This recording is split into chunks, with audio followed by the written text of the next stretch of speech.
Magandang araw po sa inyong lahat mga kababayan. Ako po si Just Vlog. Patuloy natin pag-uusapan ang tungkol dito sa flood control. Napilit na ibinabaon sa limot nitong mga nasa gobyerno sapagkat gumagawa sila ng kung ano-anong mga paraan para makalimutan ng ating mga kababayan ang tungkol dito sa pagnanakaw. Pinakamalaki sa kasaysayan sa ating bansa mga kababayan. Oo, kung ano-ano po ang mga diversionary tactics na ginagamit po nila para nang sa ganun ay malimutan ng ating mga kababayan ang tungkol dito sa flood control mga kababayan. Pero tayo, hindi tayo pumapayag sapagkat tayo ay naghahanap ng katotohanan, katwiran at katarungan mga kababayan. Ang bansa'y nahaharap sa Pag-usapan natin itong flood control sa Metro Manila mga kababayan. Siguro bago natin pag-usapan yan, panoorin muna natin yung video ni Yorme. Yorme, ano ba nangyari dyan sa Metro Manila? This is the flood control project done in the city of Manila 2022, 2023, 2024, and 2025, amounting to more or less 14 billion done in Manila. So most of it finished already. Bumaha ng pondo sa Maynila, bumaha pa rin sa Maynila. Ayan mga kababayan, ano pong sabi ni Yorme? Bumaha ng pondo sa Metro Manila, bumaha pa rin sa Manila. Mga kababayan, yung mga binanggit niya at ipinakita niyang mga resibo, yan ay done. Ibig sabihin tapos na po yung mga proyekto na yan. Subalit mga kababayan, sa kabila ng napakalaki ng ginugol at ibinigay na pondo dyan sa Metro Manila tungkol dyan sa mga proyekto sa flood control, 14 billion na mahigit mga kababayan, ay ano po kaya ang nangyari mga kababayan? Mula po nung 2022 hanggang 2025, 14 billion 313 million 132,309.12 ang inallocate na pondo sa flood control project sa Metro Manila. Pero bumaha pa rin sa Metro Manila. Yan lang po ang naidokumento Pinaghihinalaan pa mga kababayan na yung pondo na yan ng flood control project sa Metro Manila ay hindi lang yan 14 billion. Yan lang po ang nakadokumento mga kababayan. Ibig sabihin, hinihilala po na mas malaki pa dyan ang ginastos. Hindi pala ginastos. Mali yung terminong ginastos Ibinulsa ba? Ibinulsa? Ganun ba yun? Mga kababayan. Bakit sa kabila po ng napakalaking tawag dito, pondo sa Metro Manila, bumaha pa rin sa Metro Manila mga kababayan? Alam nyo ba kung sino yung mga nandyan na mga congressman na sa kanilang panahon ay naibigay yung pondo na yan mga kababayan? Eto Ayan. Isa ang alay ni Martin Romualdez na si Benny Abante pastor po ito, mga kababayan, na nabigyan ng 2.06 billion sa flood control projects. Pero alam nyo ba, mga kababayan, na ang kanyang distrito, lalo na ang Pandacan, Santa Ana at Santa Mesa, ay nilubog pa rin at nalubog pa rin sa mga pagbaha dahil sa mga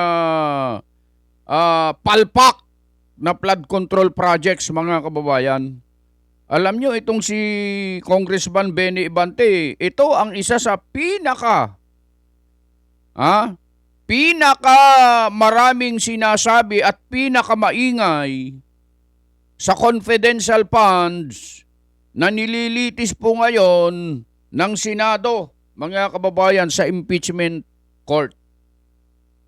Ito ang may pinakamaraming sinasabi.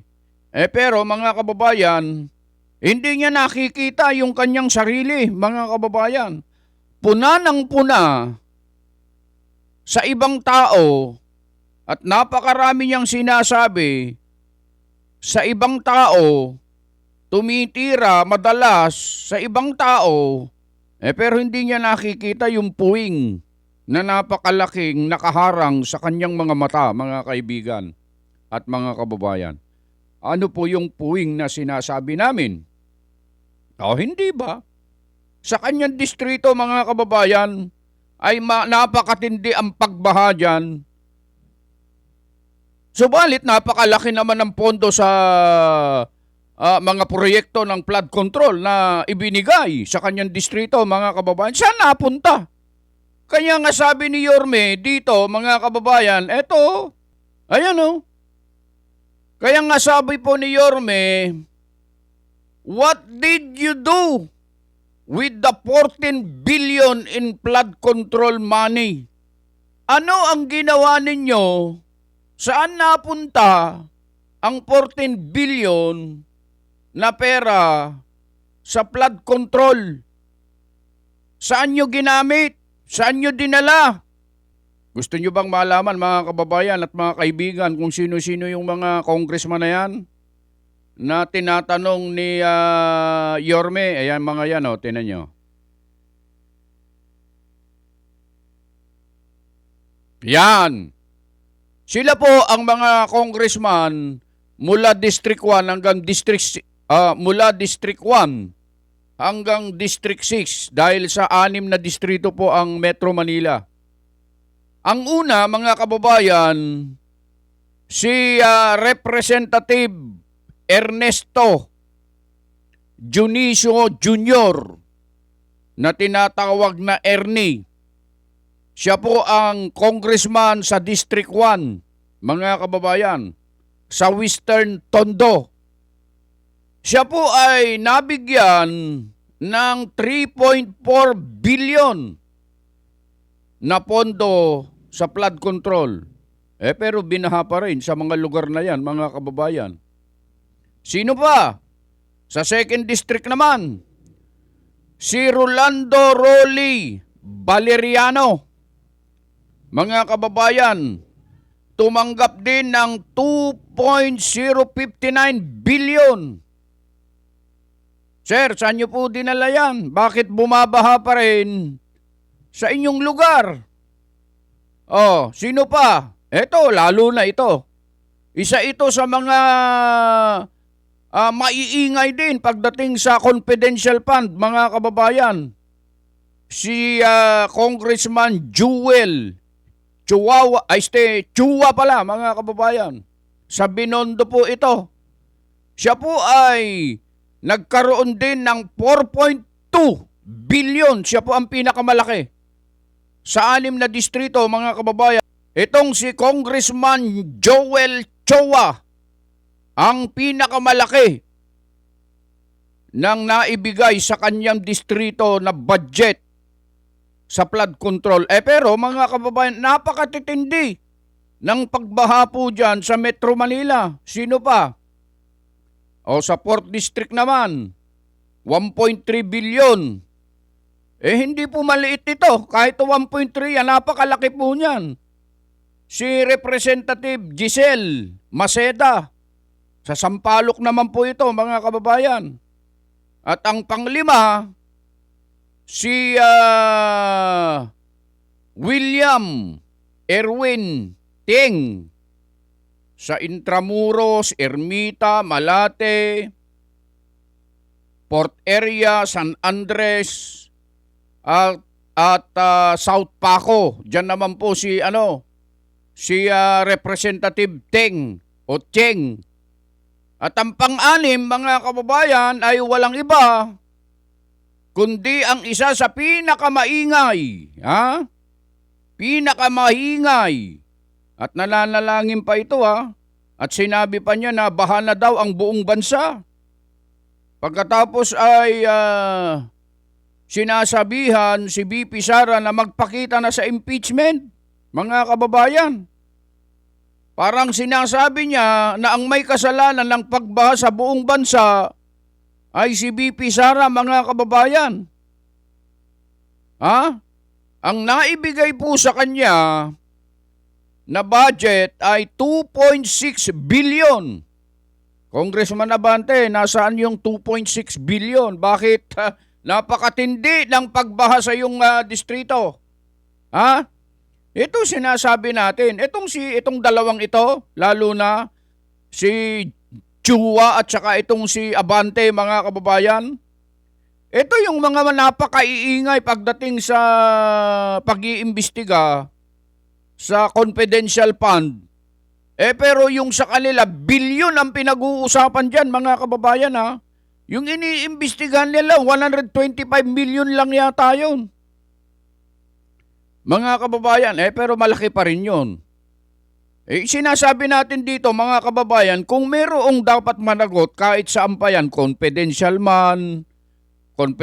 fund man yan, o kaya flood control, basta't merong kang ginawang paglabag at merong kang ginawang anomalya, dapat kang managot kahit sino ka pa.